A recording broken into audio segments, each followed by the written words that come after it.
Happy Tuesday, Flosstube. Hello, crafty friends. My name is Caroline. Welcome back. I think it's pretty obvious that I am still at home in London, Ontario, Canada, and not at the cottage. I am not at the cottage. I'm sure you can guess, many of you already know, I posted over on Instagram and on the Facebook group that my appointment with the surgeon on Friday for my gallbladder did not go as I expected it to go, and so it was my first meeting with the surgeon. I know that many of you, I worded it badly originally. Many of you thought that I was actually having the surgery on Thursday, and it was my first meeting with the surgeon.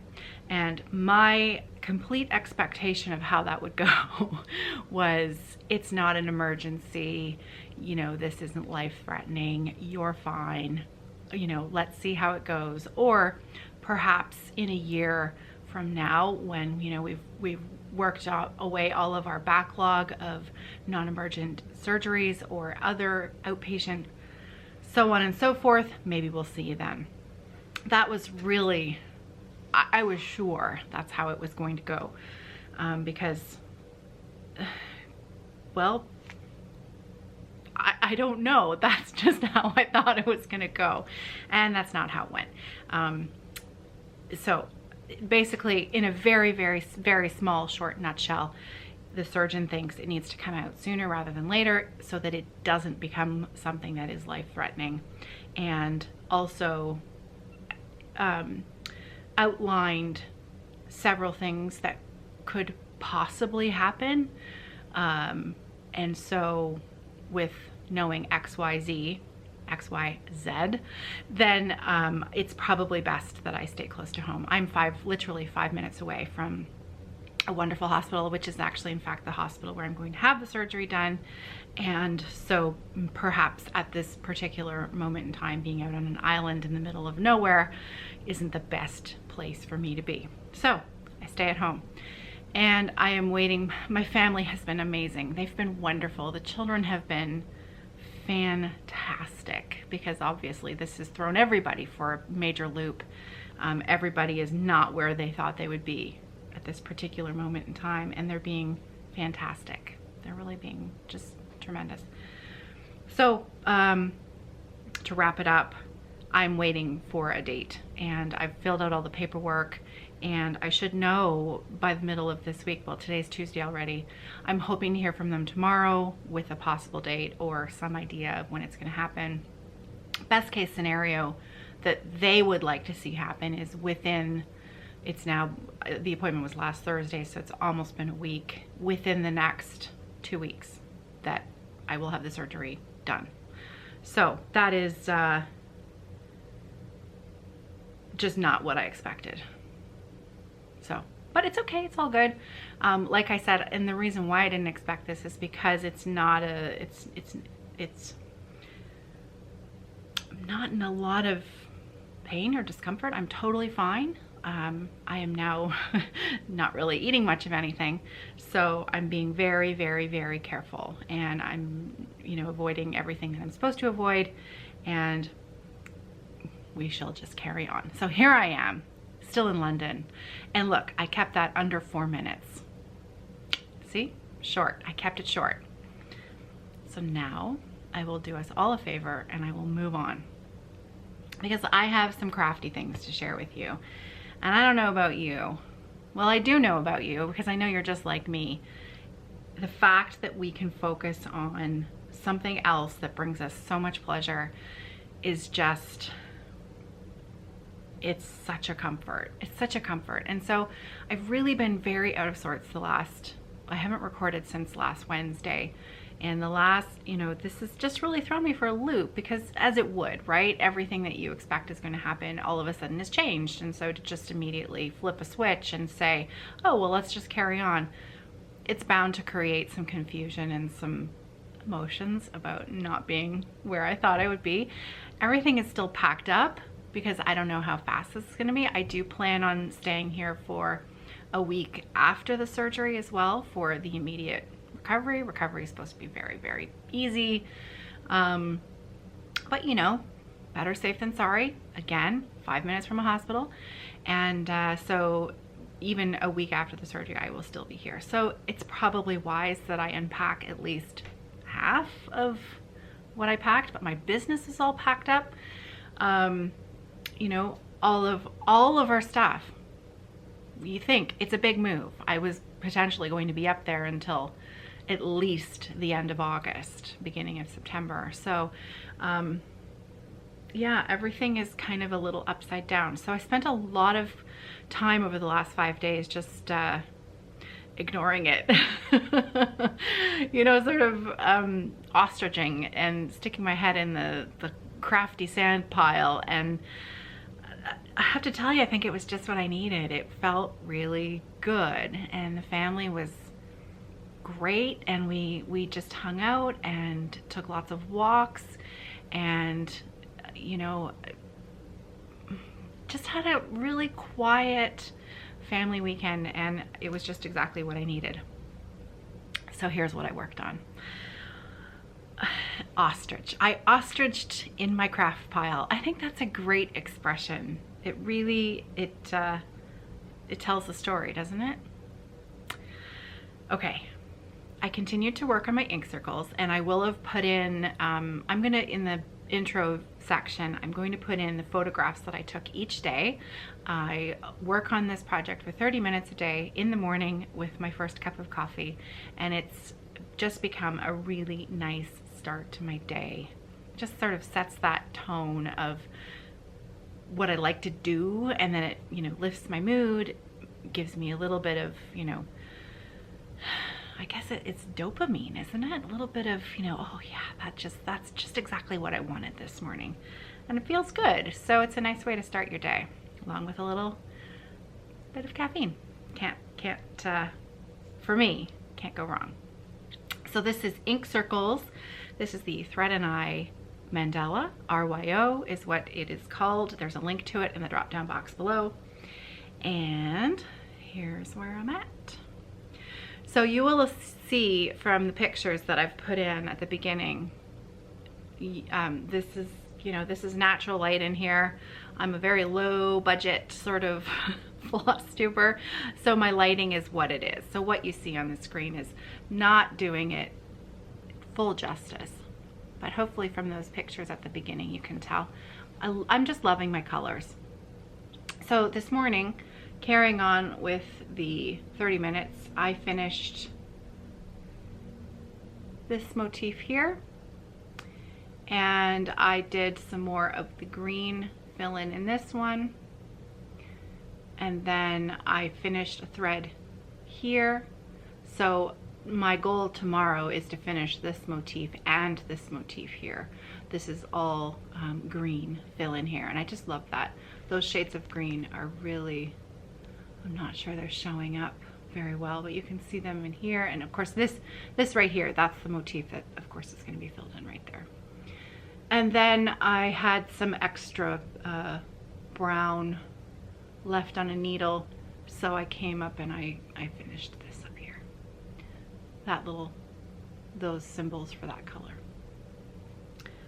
So again, not to repeat myself, but the way this works is you choose your own colors. 4 color families, 3 shades of each color family, and then you fill it in. So you end up with something that fits your own color palette.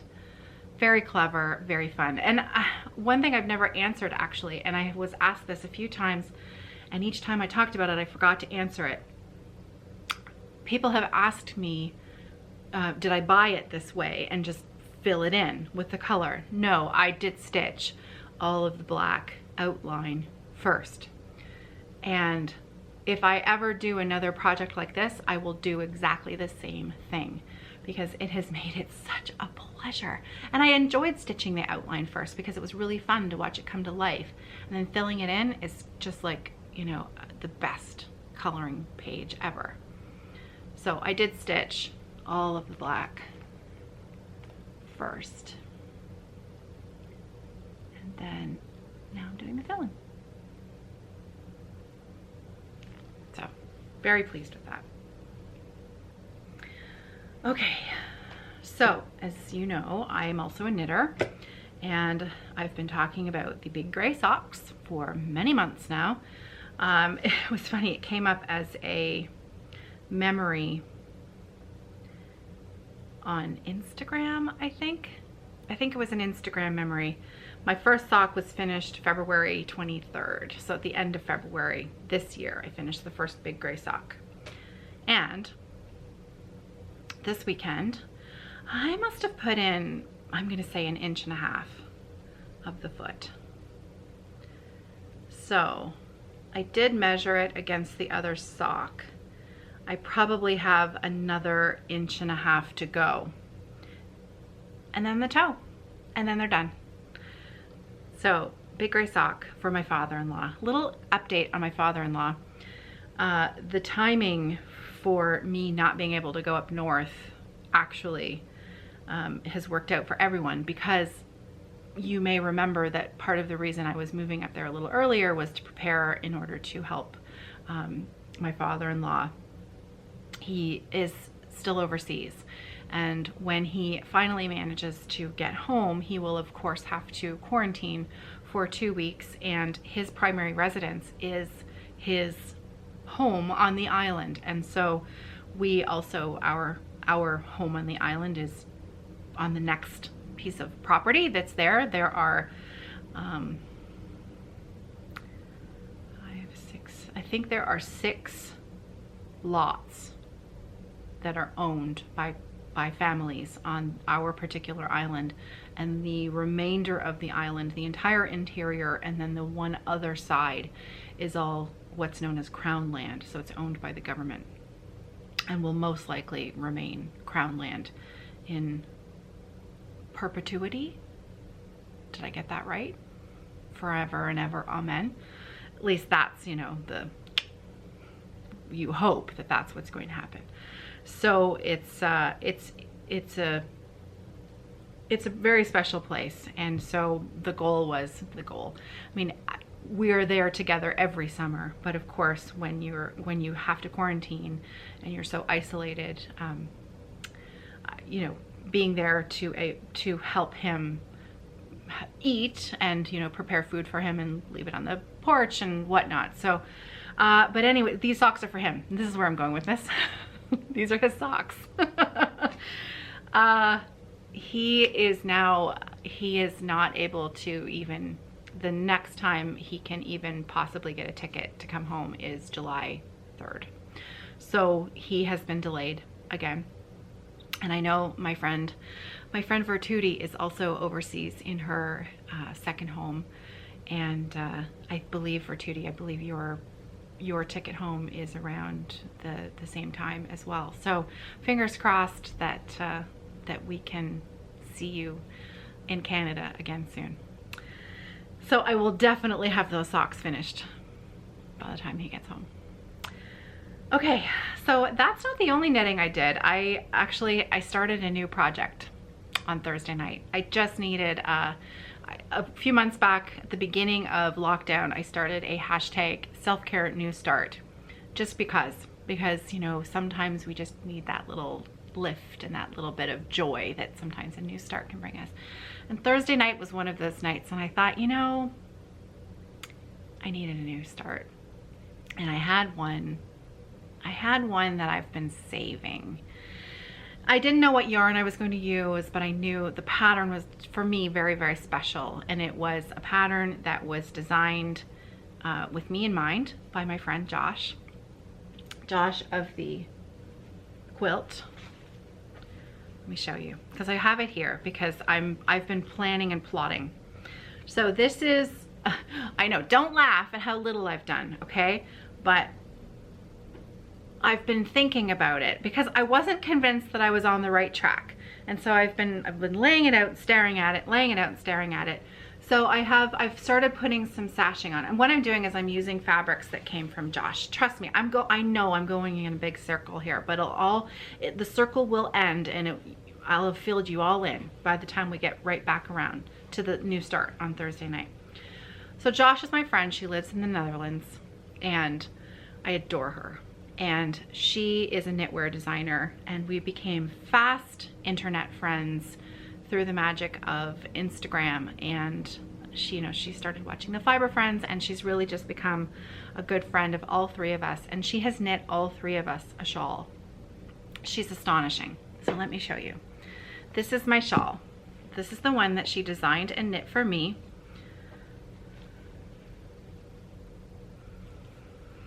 It's called the Caroline shawl, and you can actually, she had the pattern test knit, and she has it up on her Ravelry site. So if you would like to knit the Caroline shawl along with me, it is available. And I will put a link to the pattern in the drop down box below.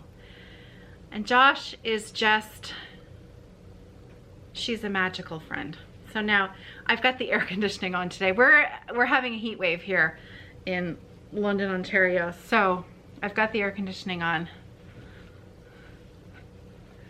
So a shawl like this, normally I would, fluff about in the mirror for a while before I decided how I was going to wear it, but it's just such a beautiful color. She knows it's one of my favorite colors, and it's just really special. So there, it doesn't even look too terrible with the color that I'm already wearing. So yes, it is 30 degrees Celsius outside, but heck, why not? So we'll keep it on for at least a couple of minutes while I talk about Josh. So I started doing a quilt for Josh. This is fabric. The floral fabric are vintage folk fabrics that she sent to me that were her great aunts or just aunt, I can't remember, but a woman who was incredibly special to Josh, and she was a crafter just like us, with the stash to prove it. And Josh sent me all of these fabrics, and I have made her a few bags, and then I decided, you know what, Josh needs a quilt. So I started making the squares. So that's not all I have. I have the squares. And so now I needed to decide how to put it together, because there were a few different prints that she had sent, and I wanted to incorporate some of, 3 or 4 of them. So I used a different print for the sashing. So I am on it, I'm working on it. It's one of those things that I am not a natural quilter. I sew all the time, that's my business, but I make bags, I don't make quilts. And so putting together a quilt top, I feel a little out of my element. Is that going to look right? Because I'm not using all of the same fabrics. I'm actually using, the whites in between are from my scraps. And so putting everything together, because not all of the whites match, they're all a little bit different, and the florals are different, and then the sashing fabric is different. And so does it work? Well, I want it to work, but I also want it to be really meaningful. So anyways, I just wanted to give you a little quick update on the quilt, because several of you have asked, because I've been mentioning this for a number of months now, because she made me such a special project, and I wanted to give her a special gift. So I have various pieces in. I have more sashing, I have more for squares, and so on and so forth. And so I'm sort of putting it together as I go. And that's a lot like me. So Josh is getting something that I'm making her something that is from the heart, and not just something that I'm banging out. Does that make sense? She will get it eventually, just like my father-in-law will get his socks. So anyways, okay, now I'm getting a little warm. So I will take that off now. However, so here's where I'm going to wrap up the circle, okay? So my new start. When your friend designs a shawl and names it after you, surely you need to knit one for yourself. So I started a Caroline shawl. Oh, and I love it. Okay, so the yarn that I'm using, I'm actually using the same yarn that Josh used for the Robin's Egg color one. tealy. It's a mix between a teal and a robin's blue. It's so pretty. But this is the other, this is the more sheepy version of that yarn. So this is Holst Garn. And those of you who have been my friend for a while and have been watching the podcast, you might recognize this yarn, because this was yarn that has been sat up there for quite a while. I bought this yarn before my LYS, my local yarn shop, before she closed in London and moved to Stratford. And that was at least a year ago. So I bought this yarn at least a year ago, probably a little more. And it's beautiful. It's Holst Garn, and this is the super soft. And it's not super soft when you knit with it. It's that scratchy, sheepy wool. It has some, it's toothy, right? It's got some bite to it. However, when you wash it, it just blooms and it puffs up and it just becomes this really lovely yarn. I don't always love knitting with this, but I'm getting a little more used to it, because this is I knit with a Brooklyn tweed yarn. I'm making the topiary shawl. I'll show you another time, because that's another really, really beautiful project, and actually very similar color. And you really get used to it, and it really does soften up. And I don't plan to wear this right next to my neck, though it doesn't bother me as much as it bothers some people. My good friend Dawn, if you're looking for another knit podcast, by the way, Codependent Knitters in Sarnia, from Sarnia, my friends Dawn and Lisa, we met them through our knitting podcast, the Fiber Friends. And Dawn really can't, she doesn't like to knit with or wear scratchy yarn. And so this, for some reason when I knit with this, it makes me think of her, which is funny, but she's a good friend. So, so this will bloom a little bit when I wash it. I know this is a cross stitch podcast, and I know I've been talking about knitting for 10 minutes. Bear with me. I'm getting to all the stitching, I promise. This was just my new project, and now it's Crafty Chat. I don't have the Fiber Friends, and so I have to talk about my knitting somewhere. So if you're just here for the stitching, I hope that you've been enjoying your own project and just listening to me chatter on. Because we've really, the whole circle, right? I've talked about knitting and sewing and quilting, and now I'm back to knitting, and I'm almost done, I promise. So I have finished the first garter stitch, first lace repeat, second garter panel, and now I'm on to the second lace repeat. Now, my yarn is a little bit thinner than the yarn Josh used, and that's fine. This pattern is very forgiving of yarn weights or amounts, so you can knit with what you've got in your stash. And I can just envision, this is going to look quite a bit different when it's washed and softens up a little bit, and it's going to bloom. And this lace work, look at that. Isn't that pretty? So as you can see, the holes line up. So the decreases are all on top of each other here. And it's so pretty. So because my yarn is a little thinner, and I have lots of this yarn, what I would like to do is Josh's original design, that's backwards. Each panel, I yacked for so long the camera cut me off. The panels get bigger. So this lace pattern is an extra repeat longer than this, and then this one is a little bit longer than this. And then each garter section is a couple rows longer than the other. I think I'm gonna keep my sections the same. So each one is going to be the same number of repeats, and then I'm going to do a fourth, I think I might do a fourth lace. Instead of 3, I'm gonna have 4.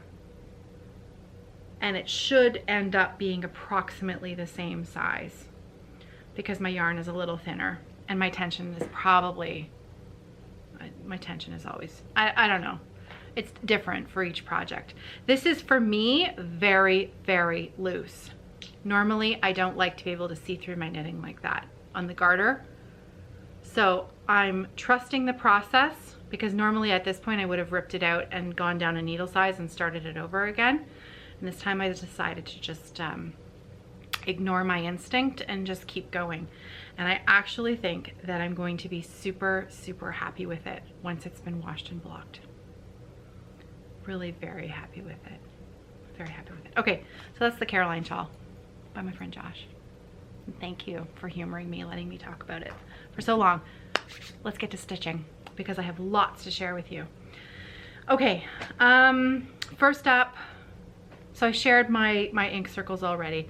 The other 3 things that I worked on: Glendon Place, Hope and Strength Stitch Along. I am hosting a stitch along for Cheryl of Glendon Place. You can find this PDF of this pattern, Hope and Strength, on her website, glendonplace.net. There's a link in the drop-down box below. The PDF is free. It's a free PDF download. So you can stitch this chart with anything that's in your stash, or if you really like the supplies that it calls for, Cheryl does also carry those on her website. So I finished, well, no, I didn't finish, but the lion, the first lion now has his crown. I think I shared that with you last week. And then I put in, I'm going to say 4 or 5 more strands of this beautiful greenish teal. And so the lion is approaching completion, which it's so fun to stitch on this.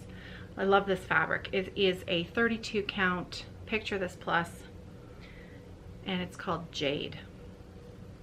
And it's so pretty, and it's getting a bit washed out for what you can see. It's a little richer in real life. And the dinky dyes. So I'm going to show you something here, and then I'll talk a little bit more about it in a minute. I have my threads on a thread keep here. Let's see if I can get that to focus. Cover up my face.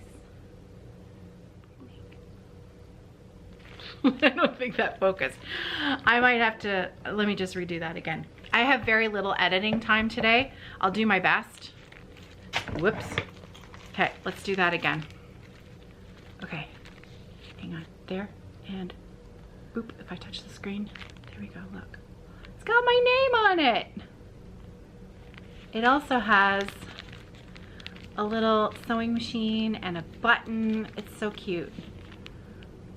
I love that. And now I'm completely washed out, and that didn't focus. There. So I have to tell you about this thread keep, and I'll tell you about it in a minute. Let me finish telling you about the Glendon Place piece first. The dinky dyes, and I was going to tell you that color name. It is Ocean Pines. Ocean Pines, which is, look at how that looks on this fabric. It's beautiful. There is a hashtag if you're working on this project. I'd love to see it if you're stitching it on different supplies too. I'd like to see what the chart is looking like, how it's coming to life. So there's a hashtag you can use on Instagram, Glendon Place Hope and Strength Sal. And I'm following along on that hashtag, so it's been really, really a fun stitch. I try to put in a few stitches on it every day, because this stitch along, I feel responsible for keeping up with it a little bit. I have done stitch alongs before, and I've done a terrible job at keeping up. But this one, I feel like it's an important, it's going to be an important memory of this time for me, 2020. And I really want to finish it this year. And I want it to have, I'm going to sign it. I'm going to, you know, either Pandemic 2020 or something in small little letters at the very bottom of it. I want it to be a memory piece for me for this time in my life. Okay, so the thread keep. I received a package in the mail a couple of days ago, and it was from Gina. And So Gina Demet, I'm hoping I'm pronouncing her last name. Gina Demetz. Demetz? And Gina sent me, first of all, let me show you what she sent me and then I'll talk about the thread keeps. Look at this. Look at that. She made that for me. Do you know why she made this for me? Because Gina learned how to knit from my knitting tutorial videos. What? And then she sent me this. Isn't that fun? So Gina, I have to tell you that I have a little knob on the back of my very front door where at Christmas time I put either, you know, a hanging Christmas ornament. So this is hanging on the back of my front door and it's the perfect spot for it. Isn't that fun? I love that. So I'll just read you what she said. She sent me this really cute card. So, I wanted to make you the knitted wall hanging because you taught me to knit along with Gerald. So it's learn how to knit with Gerald, Ginger Gerald, my friend. And I taught him how to knit. And I said this last week, he's now a better knitter than me. I've always been a crocheter and always wanted to learn to knit. Now, thanks to you, I am able to add that to my repertoire. Isn't that fun? What a great, I love this. I love the wall hanging and I love the story behind it. It just really made me happy. Okay, I have opened an Etsy shop selling these thread keeps and wanted to share some with you. The ones with the spool I make with vintage wooden spools. Now I should show you the one with the spool. Let's do this.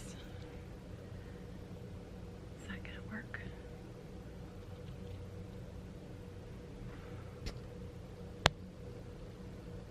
There, look at that. Isn't that pretty?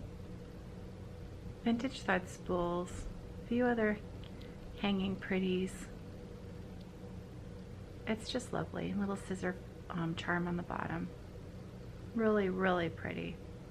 So Gina made this one for me as well as the, now, could somebody fill me in what this is called? I have seen these and Gina, these are lovely. These are really, really pretty. And I like Gina has put on also a button and a sewing machine charm as well. What is this called? This kind, is it just called like a resin? I'm not quite sure how these are made, but they're so fun. They're so fun. Okay, so Gina made one for me, and in order for me to introduce her shop to you, she sent me a couple for giveaway. So now I'm not giving these away today, but I just wanted to show them to you so that you know that they're coming. So I have another one with the spool, the vintage spool and the scissor charm. And then I have this one that's kind of like the one that's got my name on it. So let's call it a resin thread keep. I'm gonna just use my best guess. And this one has some really pretty printed,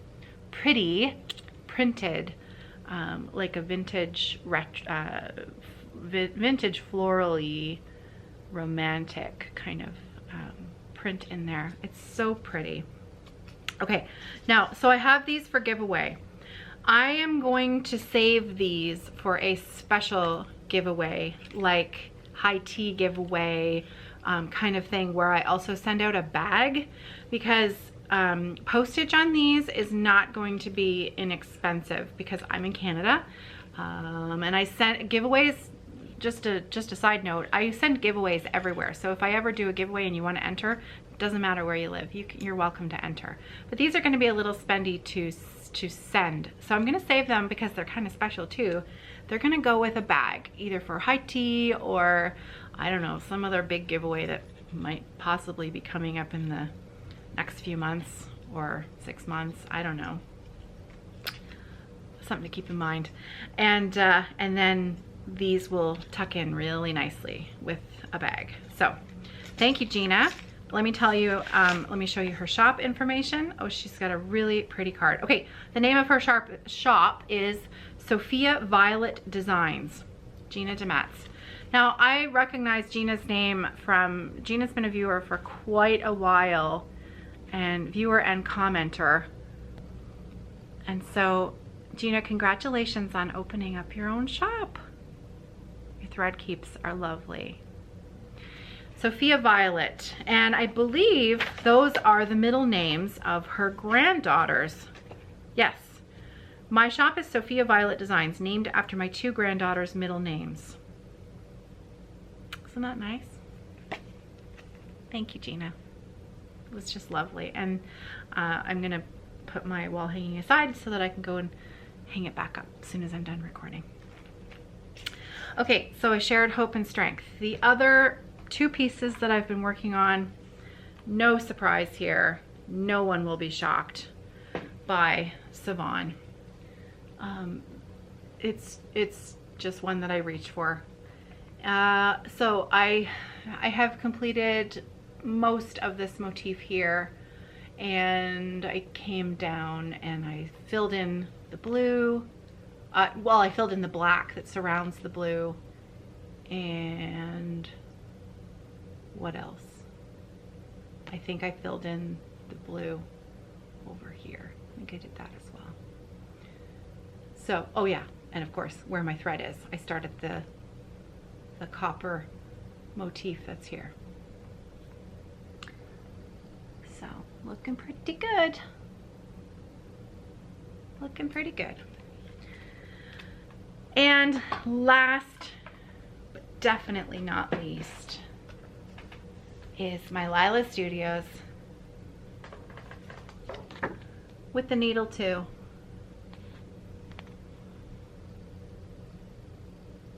There. So beautiful. So beautiful. And that's what I did.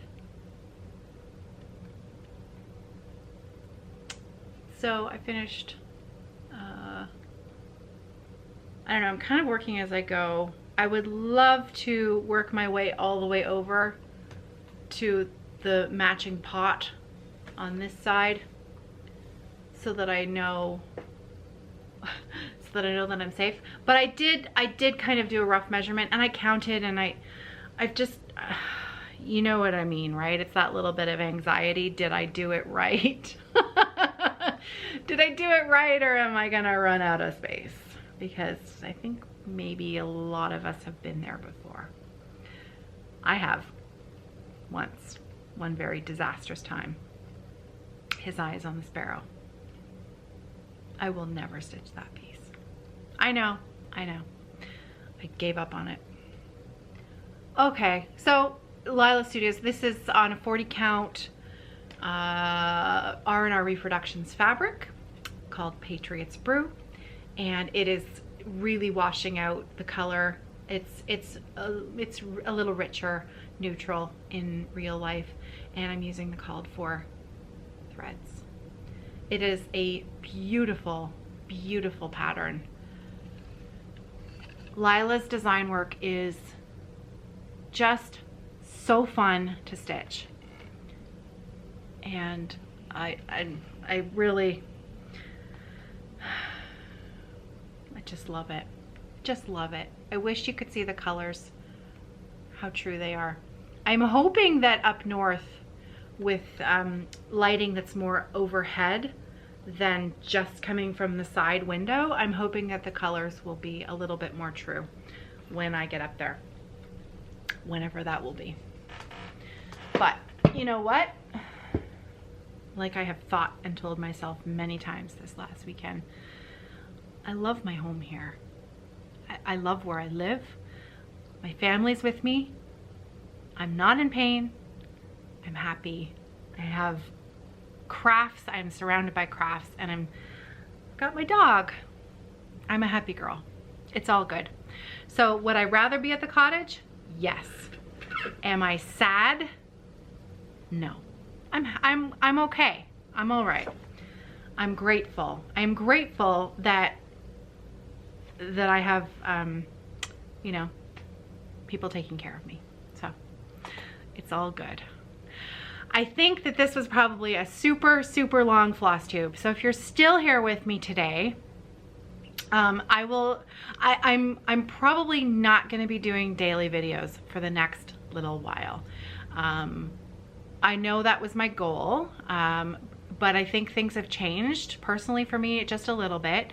And daily videos, you know what? I don't know though. Let's see how I feel tomorrow. I'm feeling a little out of practice on how to end these things. It's been 5 whole days. So at this point in time, daily videos, I'm not exactly sure. I talked a lot today, and I really liked having a lot to show you, but I also like doing the shorter videos too.